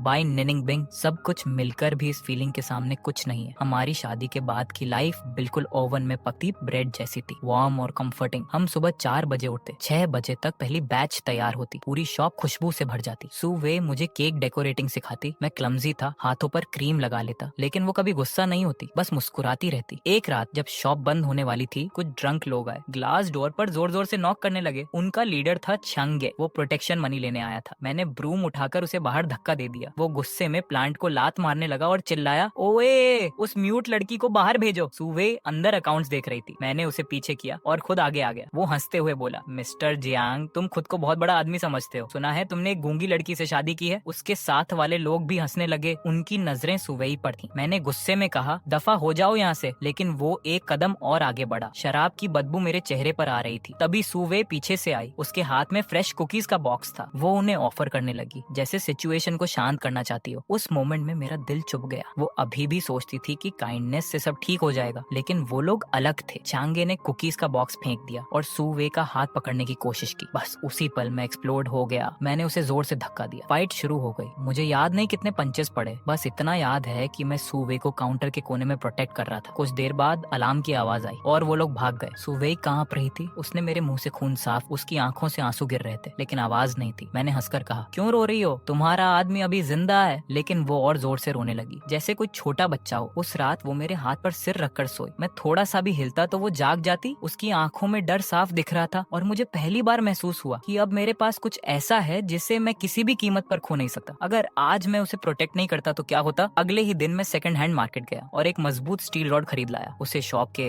काउंटर के नीचे रख दिया। सुवेई ने देखा तो जोर से सिर हिलाने लगी। मैंने क्वाइटली रॉड उठाकर उसे दिखाया, जैसे कह रहा हूँ मुझे बड़ी बड़ी बातें नहीं चाहिए, खुद को प्रोटेक्ट करना आता है। वो थोड़ा रुकी, फिर नोटबुक में लिखकर दिखाया, मुझे डर है तुम्हें चोट लग जाएगी। मैंने उसके बाल हल्के से सहलाए और कहा, मुझे उससे ज्यादा डर है कि तुम्हें कुछ हो जाए सुवेई, अब मेरे पास सिर्फ तुम ही हो। उसकी आंखें भर आईं और उसने धीरे से सिर हिला दिया। कुछ दिन बाद लियू रोयान फिर से आई। इस बार शॉप में नहीं बल्कि बाहर रोड पर रेड स्पोर्ट्स कार में रुकी। उसने सनग्लासेस पहने थे, आधा चेहरा छुपा हुआ था और वो सीधे मेरी तरफ इशारा कर रही थी। मैं फ्लोर के बोरे उठा रहा था। मैंने उसे इग्नोर किया, लेकिन वो खुद उतरकर डोर तक आ गई और मुस्कुराई। जांग शाओयू, क्या तुम्हारी वाइफ को पता है तुमने बाइनिंग बिंग के साथ क्या किया था? उसके टोन में साफ प्रोवोकेशन था। मेरे हाथ से फ्लावर का बोरा छूट गया और जमीन पर गिरते ही सफेद धूल हवा में फैल गई। सुवे भी शॉप से बाहर आ गई, कंफ्यूज होकर हमें देखने लगी। लियू रुयन ने सनग्लासेस उतारे और सुवे को देखकर बोली, बेचारी, ऐसी शादी पर तो पैसे वेस्ट हो गए। मेरा गुस्सा कंट्रोल से बाहर हो गया। मैंने मुट्ठी भींच ली और कहा, लियू रुयन चुप हो जाओ। वो हंस पड़ी। क्या हुआ? डर गए? तब तो तुम ऐसे नहीं थे। जब श्या हुआ तुमसे हेल्प मांग रही थी तब तुम्हें उसे रिजेक्ट करके मजा आ रहा था। अब प्यार का नाटक क्यों कर रहे हो? सुवे उसके वर्ड्स पूरी तरह समझ नहीं पा रही थी, लेकिन माहौल की टेंशन महसूस कर रही थी। उसने धीरे से मेरी स्लीव पकड़ी। उसकी आंखों में चिंता थी। मैंने डीप ब्रेथ लिया, खुद को शांत किया और सुवे की तरफ मुड़ा, लेकिन वो हेजिटेट कर रही थी। तभी लियू रुयान ने अपने फोन से एक रिकॉर्डिंग चला दी। वही आवाज, जंगल में बाय निनिंगबिंग रो रही थी, मैं अपना सब कुछ तुम्हें दे दूंगी, बस मेरी एक बात मान लो। और फिर मेरी आवाज, मैं कोई फिलांथ्रोपिस्ट नहीं हूँ। सुवे का चेहरा एकदम सफेद पड़ गया। वो मुझे और लियू रुयान को देख रही थी। उसके होंठ हिल रहे थे, लेकिन आवाज नहीं निकल रही थी। लियू रुयन ने फोन बंद किया और संतुष्ट होकर बोली, देखा, वो किसी की मदद नहीं करता, बस लोगों की बेइज्जती एंजॉय करता है। तुम्हारी हेल्प भी बस एक मोमेंट की इंटरेस्ट थी। मैं पूरी तरह कंट्रोल खो बैठा। मैं उसका फोन छीनने दौड़ा, लेकिन वो चीखते हुए कार में बैठी और तुरंत निकल गई। मैं और सुवे वहीं खड़े रह गए। हवा में उड़ती धूल के बीच वो सिर झुकाकर खड़ी थी। उसके कंधे हल्के हल्के कांप रहे थे। मैंने उसे छूने की कोशिश की, लेकिन वो इंस्टिंक्टिवली एक कदम पीछे हट गई। वो एक कदम मेरे दिल में चाकू की तरह लगा। रात को शॉप बंद होने के बाद घर का माहौल बहुत हैवी था। सुवे मेरी तरफ पीठ करके बेड ठीक कर रही थी। उसने एक बार भी मेरी तरफ नहीं देखा। मैंने उसका कंधा पकड़कर उसे अपनी तरफ घुमाया। अगर तुम उसकी बात मानती हो तो।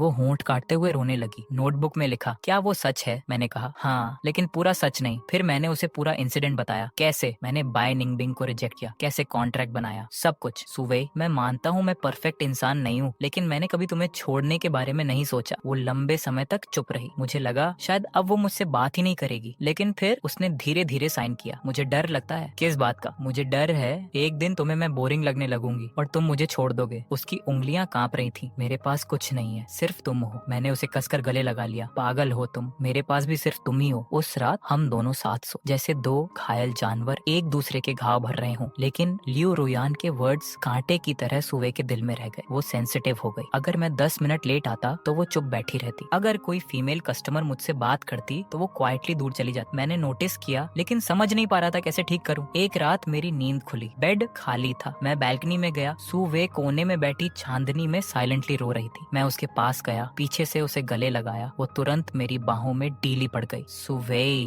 मैं तुम्हें एक कहानी सुनाता हूँ। मैंने उसे अपने फैमिली के बारे में बताया, अपने डैड, मॉम, भाई और लियू चिंगशु के बारे में। मैं पहले प्यार पर विश्वास नहीं करता था। मुझे लगता था ये सिर्फ डील है, लेकिन तुम अलग हो। तुमने मुझे फील कराया कि मैं सच में जिंदा हूँ। मैंने उसके आंसू पोंछे। वो ऊपर देख रही थी। उसकी आंखें चांदनी में काली कांच जैसी लग रही थी। उसने मेरे चेहरे को छुआ, फिर धीरे से मेरे होंठों पर किस किया। वो किस बिल्कुल प्योर था, बिना किसी डिजायर के, जैसे दिल का दर्द बह रहा हो। मैं कुछ सेकंड के लिए फ्रीज हो गया, फिर मैंने भी उसे रिस्पॉन्ड किया। उसे एक किस में जैसे सब कुछ बदल गया। लियू रोयान के बोए हुए डाउट के कांटे साइलेंटली निकल गए, लेकिन जिंदगी कभी पूरी तरह शांत नहीं रहती। एक दिन शॉप में एक गेस्ट आया, लियू चिंगशु। 5 साल बाद वो और भी एलिगेंट लग रही थी। कस्टमाइज सूट, कॉन्फिडेंट हो रहा। वो अकेली आई थी, लेकिन उसकी प्रेजेंस ही काफी थी। उसने सुवेई को देखा और ठंडे टोन में कहा, यही लाइफ तुमने चुनी है। मैं तुरंत सुवेई के सामने आ गया, उसे प्रोटेक्ट करते हुए। वो आराम से बैठ गई। शाओयू, तुम अभी भी नहीं हो। फिर उसने कहा, मुझे तुम्हारी वाइफ के पास्ट के बारे में कुछ इंटरेस्टिंग पता चला है। सुवेई ने मेरा हाथ कसकर पकड़ लिया। लियू चिंगशु ने अपने बैग से एक आदमी और औरत थे और एक बेबी। आदमी का चेहरा सुवे जैसा लग रहा था। तुम्हारी ग्रैंडमदर ने तुम्हें नहीं बताया? वो मुस्कुराई। तुम्हारे पेरेंट्स बीमारी से नहीं मरे थे, कार एक्सीडेंट में मरे थे। फिर उसने मेरी तरफ देखा। जियांग शाओयू, वो एक्सीडेंट तुम्हारे फादर ने किया था, ड्रंक ड्राइविंग। एक पल में सब कुछ फ्रीज हो गया। मेरे पैरों तले जमीन खिसक गई। सुवेई फोटो को घूर रही थी। उसका चेहरा सफेद हो गया। मैंने कहा, वो एक्सीडेंट था। लियू चिंगशु खड़ी हुई। तुम्हारे पिता ने उसके पेरेंट्स को मारा और अब तुम उससे प्यार का नाटक कर रहे हो। कितना आयरॉनिक है। चुप हो जाओ, मैंने चिल्लाया, लेकिन मेरी आवाज कांप रही थी। वो सुवेई के पास झुकी और धीरे से बोली, क्या तुम्हें लगता है ये तुम्हारे साथ अच्छा इसलिए है क्योंकि इसे गिल्ट है? इतना कहकर वो चली गई जैसे कभी आई ही नहीं थी। सुवे वहीं खड़ी रही, बिल्कुल मोशनलेस, जैसे उसकी सोल ही निकल गई हो। मैंने उसे छूने की कोशिश की लेकिन वो अचानक पीछे हट गई। उसकी आंखें खाली थीं, अजनबी थीं। मैंने धीरे से कहा, सुवे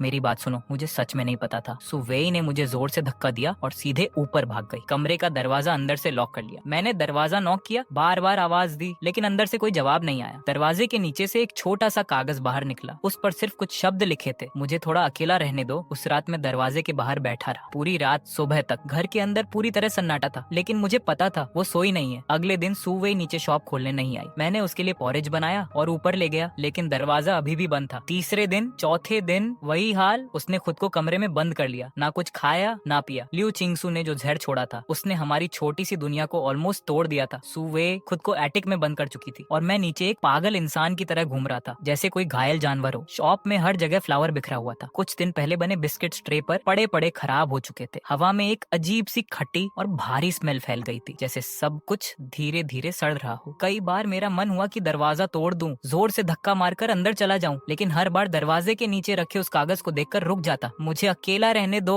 मैं डरता था कहीं मेरी जबरदस्ती उसका आखिरी सहारा भी तोड़ ना दे। ये बेबसी फैमिली के टूटने से भी ज्यादा पेनफुल थी। उस वक्त मैं गुस्सा कर सकता था, चिल्ला सकता था, भाग सकता था, लेकिन अब मुझे गुस्सा होने का भी हक नहीं था। मेरी नसों में उस आदमी का खून था जिसने उसके पेरेंट्स की जान ली थी। लियू चिंगसू ने मेरे सबसे कमजोर पॉइंट पर वार किया था। 5वीं रात ऊपर कमरे से हल्की सी आवाज आई, जैसे कोई छोटा जानवर दर्द में रो रहा हो। मेरा दिल जोर से धड़कने लगा। मैं खुद को रोक नहीं पाया। स्पेयर की से दरवाजा खोला। सुवे बेड पर पड़ी थी, उसका चेहरा पीला पड़ चुका था, होंठ सूखे हुए। वो पानी पीना चाहती थी लेकिन उसमें ताकत नहीं बची थी। कई दिनों तक बिना खाए पिए उसका शरीर जवाब दे चुका था। मैं भागकर उसके पास गया, उसे अपनी बाहों में उठाया। वो इतनी हल्की लग रही थी जैसे कभी भी गायब हो जाएगी। सुवे सुवे, मैंने उसका चेहरा थपथपाया। उसकी पलकें हल्की सी हिली। धीरे धीरे उसने आंखें खोली। उसकी नजरें खाली थीं, सीधी मेरे चेहरे पर टिकी हुई। उस पल मैं सच में डर गया, कहीं वो सच में मुझसे छिन न जाए। बिना मुझे मौका दिए सब ठीक करने का मैं पागलों की तरह नीचे भागा। जल्दी से पॉरेज गर्म किया, थोड़ा पानी मिलाया और वापस आकर उसे छोटे छोटे स्पून से खिलाने लगा। वो मुश्किल से निगल पा रही थी, उसकी आंखें अभी भी धुंधली थीं। मैंने आधा बोल उसे खिलाया, फिर टॉवल से उसका चेहरा और हाथ साफ किए। पूरे टाइम वो एक गुड़िया की तरह पड़ी रही, बस उसकी आंखों से बहते आंसू बता रहे थे कि वो अभी जिंदा है। मैं उसे वापस बेड पर लिटाकर उसके पास ही लेट गया। कपड़े भी नहीं बदले। मुझे डर था अगर मैं दूर गया तो वो गायब हो जाएगी। मैं उसके कान में धीरे धीरे बोलता रहा, मुझे पता है तुम सुन रही हो, तुम मुझसे नफरत कर सकती हो, मुझे ब्लेम कर सकती हो, लेकिन तुम ऐसे नहीं जा सकती। अगर तुम चली गई तो मैं क्या करूंगा? मैंने अपनी जिंदगी में बहुत गलतियां की है लेकिन मैंने कभी किसी को जानबूझकर हर्ट नहीं किया। अगर तुम्हें लगता है मुझे मारने से तुम्हारा गुस्सा शांत होगा तो अभी कर दो, लेकिन खुद को सजा मत दो। तुम्हारी ग्रैंडमदर ने तुम्हें जीने के लिए पाला है। याद है वो क्रॉसॉन जो तुमने मुझे दिया था? वो मेरे लिए सबसे बिटर और स्वीट चीज थी। बिटर क्योंकि मैं तब सेल्फिश था और स्वीट क्योंकि वो तुमने दिया था। ये शॉप वेगोएंग, इसकी रोशनी तुम हो। अगर तुम नहीं रही तो सब अंधेरा हो जाएगा, मेरा सब कुछ खत्म हो जाएगा। मैं पता नहीं कितनी देर बोलता रहा, गला सूख गया, दर्द होने लगा, लेकिन धीरे धीरे उसकी सांसें स्टेडी होने लगी। अगली सुबह मैं उसे कुछ खिलाने के लिए उठने लगा, तभी किसी ने मेरा हाथ पकड़ लिया। मैंने पीछे मुड़कर देखा, सुवेई थी। उसकी आंखों में अभी भी कमजोरी थी लेकिन उनमें हल्की सी रोशनी वापस आ गई। वो कुछ कहना चाह रही थी लेकिन आवाज नहीं निकल रही थी। मैंने जल्दी से पानी लाकर उसे पिलाया। मेरे हाथ कांप रहे थे। आधा पानी गिर गया। उसने थोड़ा सा पिया, फिर मेरी बाहों में आंखें बंद कर ली। इस बार उसके आंसू अलग थे, उनमें होपलेसनेस नहीं, बस थकान थी और उसने मुझे खुद के करीब आने दिया। अगले कुछ दिन धीरे धीरे गुजरने लगे। उसका शरीर ठीक हो रहा था लेकिन दिल के घाव अभी भी गहरे थे। वो पहले से भी ज्यादा चुप हो गई थी। वो मेरे साथ शॉप संभालती थी लेकिन बहुत स्लो, कभी कभी बस एक जगह खड़ी रह जाती। रात को सोते समय उसका शरीर कांपता, पसीना आता। जब मैं उसे पकड़ता उसका दिल तेजी से धड़कता। उसने नोटबुक से लिखना भी बंद कर दिया, सिर्फ छोटे छोटे जेस्चर से बात करती। मैं समझ रहा था लियू चिंगसू के वर्ड्स अब भी उसके दिल में जहर की तरह बैठे थे। वो धीरे धीरे मुझसे दूरी बनाने लगी। मैं खाना देता तो बस देखती रहती। रात को साथ सोने की कोशिश करता तो वो हल्का सा मुड़ जाती। ये दूरी किसी झगड़े से भी ज्यादा पेनफुल थी। मुझे पता था वो अंदर से लड़ रही है, हर चीज को फिर से समझने की कोशिश कर रही है। मेरा प्यार, मेरी हेल्प, मेरी शादी, क्या ये सब गिल्ट था? फिर एक दिन चेंज आया। एक बूढ़ी औरत जो रोज ब्रेड लेने आती थी, उसने हमें एक बड़ा एनवेलोप दिया। कहा ये उसकी तरफ से थैंक्स है। सुवे ने मना किया लेकिन उसने जबरदस्ती दे दिया और कहा तुम दोनों अच्छे लोग हो, आजकल ऐसे लोग कम मिलते हैं, साथ रहो। उसके जाने के बाद सुवे काफी देर तक एनवेलोप लेकर खड़ी रही। खिड़की से आती धूप उसकी आई लैशेस पर पड़ रही थी। मैं दूर खड़ा उसे देख रहा था। डिस्टर्ब करने की हिम्मत नहीं हुई। फिर वो धीरे से मेरे पास आई और कुकी बॉक्स मुझे दिया। फिर दीवार के कोने में रखे के पुराने बॉक्स की तरफ इशारा किया। उसमें हमारी शादी की फोटोज और कुछ पुरानी चीजें रखी थी। मैं समझ गया। मैंने वो पुरानी नोटबुक निकाली जो मैंने उसे इंश्योरेंस के लिए दी थी, डस्ट साफ किया और उसे दे दिया। उसने नोटबुक खोली, आखिरी खाली पेज पर लिखना शुरू किया। उसके हाथ अभी भी कांप रहे थे, लेकिन हर शब्द धीरे और भारी था। उसने लिखा, कल मैंने अपने पेरेंट्स को सपने में देखा। वो एक ब्राइट जगह पर थे, वो मुस्कुरा रहे थे। ऐसा नहीं लगा कि वो तुम्हें ब्लेम कर रहे हैं। कागज पर लिखी स्याही हल्की फैल गई थी, लेकिन सुवेई ने लिखना जारी रखा, अगर तुम मेरे साथ सिर्फ गिल्ट की वजह से अच्छे थे तो उस दिन तुम्हारी आंखों में इरिटेशन क्यों था, पिटी क्यों नहीं? तुमने सिर्फ एक फोन कॉल करके सब सॉल्व करना चाहा। फिर जब मैंने तुमसे शादी के लिए हाँ कहा तो तुम मुझे इतनी देर तक क्यों देखते रहे और खुद ब्लश क्यों कर गए? वो मुझे देख रही थी, उसकी आंखों में आंसू थे, कंफ्यूजन भी था और एक उम्मीद भी। वो मुझसे सवाल नहीं कर रही थी, वो जवाब मांग रही थी, ऐसा जवाब जो उसे इस नाइटमेयर से बाहर निकाल सके। मैंने उसकी तरफ देखा जैसे किसी ने मेरे दिल को हल्के से छू लिया हो। मैंने पेन उठाया और उसके लिखे शब्दों के नीचे लिखना शुरू किया। सुवेई, मैं अच्छा इंसान नहीं हूँ। जब मैंने तुम्हारी मदद की तब मैंने इतना कुछ नहीं सोचा था। शायद उस दिन मेरा मूड अच्छा था या शायद मैं ट्रबल अवॉइड करना चाहता था। जब मैंने तुमसे शादी की तब मुझे नहीं पता था कि वो प्यार है या नहीं। बस इतना पता था कि तुम्हारे साथ मुझे आराम मिलता है, थकान नहीं होती। लेकिन अब मुझे साफ पता है, मैं तुम्हें रोते हुए नहीं देख सकता, मैं तुम्हें हर्ट होते नहीं देख सकता। जब तुम दर्द में होती हो तो मैं खुद को रोक नहीं पाता। इसका मेरे फादर से कोई लेना देना नहीं है। इसका सिर्फ एक रीजन है, तुम सुवेई हो। अगर गिल्ट की बात करें तो मुझे सिर्फ एक गिल्ट कि मैं तुमसे पहले नहीं मिला और तुम्हें इतना कुछ अकेले सहना पड़ा और मैं तुम्हें प्रोटेक्ट नहीं कर पाया, जिसकी वजह से तुम्हें फिर दर्द सहना पड़ा। मैंने पेन उसे वापस दे दिया। वो मेरे लिखे शब्दों को देखती रही। उसकी आंखों से आंसू गिर रहे, लेकिन उसके होंठों पर हल्की सी मुस्कान आ गई। वो मुस्कान जो रोने से भी ज्यादा दर्द भरी थी, लेकिन फिर भी सबसे खूबसूरत थी। उसने पेन उठाया और जोर से 3 शब्द लिखे। उसके हाथ अभी भी ठंडे थे, लेकिन उनमें एक फर्मनेस थी जिसने मेरे दिल का सारा अंधेरा दूर कर दिया। उस रात उसने मुझसे पीट करके सोना बंद कर दिया। वो मेरी बाहों में ऐसे सिमट गई जैसे कोई छोटा पक्षी फाइनली अपना घर पा गया हो। उसकी सांसें धीरे धीरे स्टेडी हो गईं और मैं उसकी सांसों की आवाज सुनता रहा। वो मेरे लिए दुनिया की सबसे खूबसूरत म्यूजिक थी। हम दोनों जानते थे कि घाव अभी भी है, शायद हमेशा रहेगा, लेकिन अब हमने उसके साथ जीना सीखना शुरू कर दिया था। और क्योंकि हम दोनों उस दर्द को साथ शेयर कर रहे थे, हमारा कनेक्शन पहले से भी ज्यादा स्ट्रांग हो गया। कुछ दिनों बाद हमने सिटी छोड़ने का फैसला किया, सिर्फ लियो चिंगशू की वजह से नहीं, बल्कि इसलिए भी क्योंकि हम एक नई जगह, नई शुरुआत चाहते थे जहाँ पास्ट की कोई शैडो ना हो। सुवेई ने बिना सोचे मान लिया। उसके लिए बस एक चीज मैटर करती थी, जहाँ मैं हूँ वही उसका घर है। हमने वेगवांग बेकरी बेच दी, सामान पैक किया और साउथ की तरफ जाने की तैयारी करने लगे। जब नेबर्स को पता चला तो वो हमें विदा करने आए। किसी ने होममेड स्नैक्स दिए, किसी ने आशीर्वाद। एक आंटी ने सुवेई का हाथ पकड़कर कहा, अगर कभी कोई तुम्हें हर्ट करे तो वापस आ जाना, हम हैं यहाँ। सुवेई ने सिर हिलाया और उन्हें अपने हाथ से बने बिस्कुट्स दे दिए। जाने से एक रात पहले हम अटेक में आखिरी सामान पैक कर रहे थे, तभी सुवेई को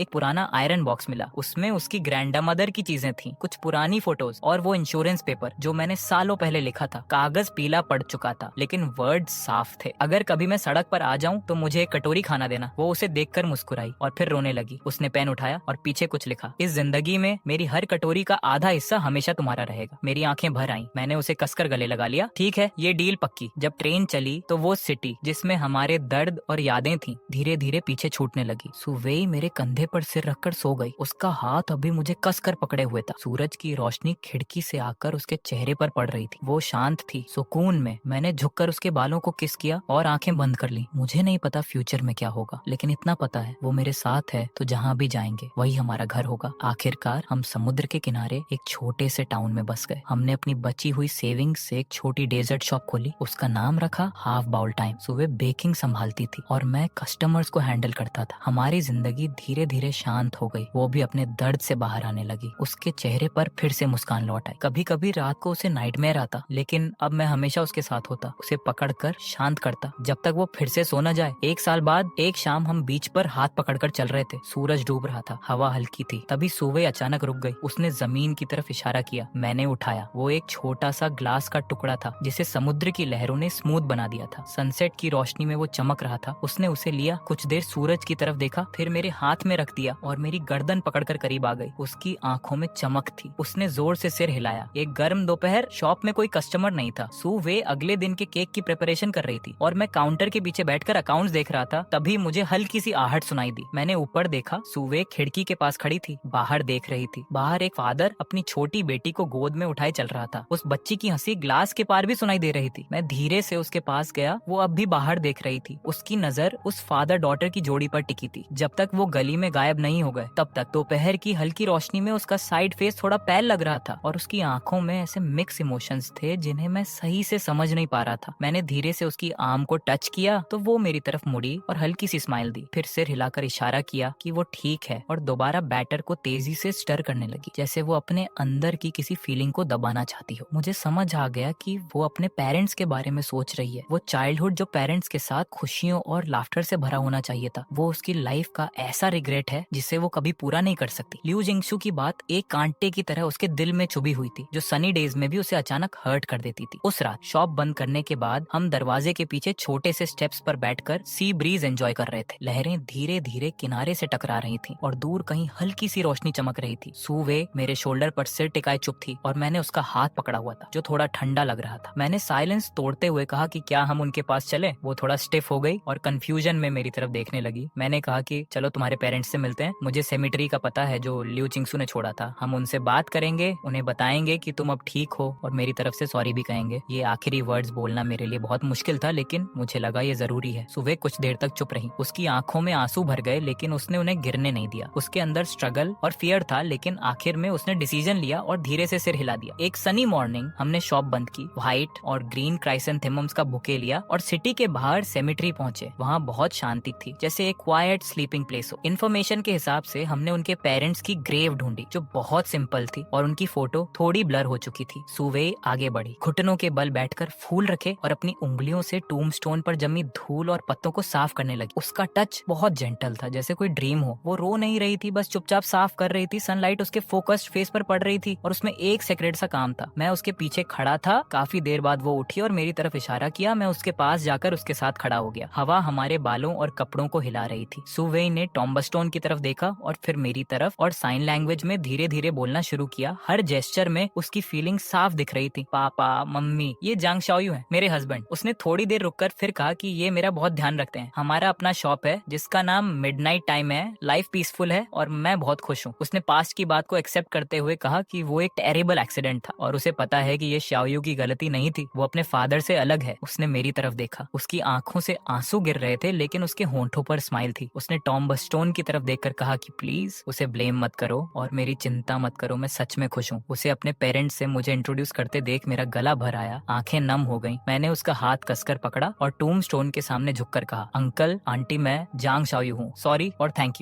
यू कि आपने सुवे को इस दुनिया में लाया। आप निश्चिंत रहिए, जब तक मैं जिंदा हूँ मैं उसे कभी दुख नहीं दूंगा और अपनी पूरी ताकत से उसे प्रोटेक्ट करूंगा। मैंने ये वर्ड्स धीरे धीरे बोले क्योंकि मुझे पता था वर्ड्स हल्के होते हैं, लेकिन यही मैं कर सकता था। सेरेमनी के बाद हम नीचे उतरे। वापसी के रास्ते में सुवे काफी हल्की और रिलैक्स्ड लग रही थी, जैसे उसने सालों का बोझ उतार दिया हो। उसने रास्ते के वाइल्ड फ्लावर्स की तरफ इशारा किया और एक्साइटेड होकर बताने लगी कि इनसे नेचुरल कलर्स बनाए जा सकते हैं। उस दिन के बाद मैंने उसमें एक चेंज महसूस किया। उसकी आंखों की उदासी कम हो गई और उसकी स्माइल ज्यादा ब्राइट और काल्म हो गई। अब वो फ्यूचर के बारे में मेरे साथ और ज्यादा एक्टिवली प्लान करने लगी, जैसे कि शॉप के डोर पर किस तरह के फ्लावर्स लगाने हैं, या फ्यूचर में जब इनफ पैसे सेव हो जाएं तो क्या हम नेक्स्ट डोर वाला स्पेस रेंट पर लेकर स्टोर को एक्सपैंड करें, या शायद आगे चलकर हम एक चाइल्ड अडॉप्ट भी कर सकते हैं। ऐसी छोटी छोटी बातें अब सुवे खुद मेरे साथ डिस्कस करने लगी थी। मुझे समझ आ गया कि सेमेटेरी जाने का वो सफर सिर्फ उसके पेरेंट्स से मिलने के लिए नहीं था, बल्कि उसके पास्ट को ऑफिशियली गुड बाय कहने के लिए था। जो ट्रेजेडी हो चुकी है उसे हम बदल नहीं सकते, लेकिन हम ये जरूर चूज कर सकते हैं कि फ्यूचर को कैसे फेस करना है। हमने अपनी लाइफ के उस हाफ बॉल को जो बिटर मेमोरीज से भरा हुआ था धीरे धीरे खाली किया और बाकी बचे आधे बोल में अंडरस्टैंडिंग, टॉलरेंस और सुवे की बनाई हुई स्वीटनेस भर दी। फिर उसे धीरे धीरे सीरियसली टेस्ट करना शुरू किया। यही असली लाइफ का टेस्ट था। एक दिन शॉप बंद करने के बाद हम दोनों समुद्र के किनारे बैठे सनसेट देख रहे थे। डूबते सूरज ने पूरे सी को गोल्डन रेड कलर में बदल दिया था। सुवे ने अपना सिर मेरे शोल्डर पर टिकाया और अचानक मेरी हथेली पर कुछ लिखने लगी। वो पेन से नहीं बल्कि अपनी उंगलियों से लिख रही थी। मैंने ध्यान से महसूस किया। उसने लिखा, half ball of time full of Joy. मैं हल्का सा मुस्कुराया, सिर झुकाकर उसके बालों को सॉफ्टली किस किया।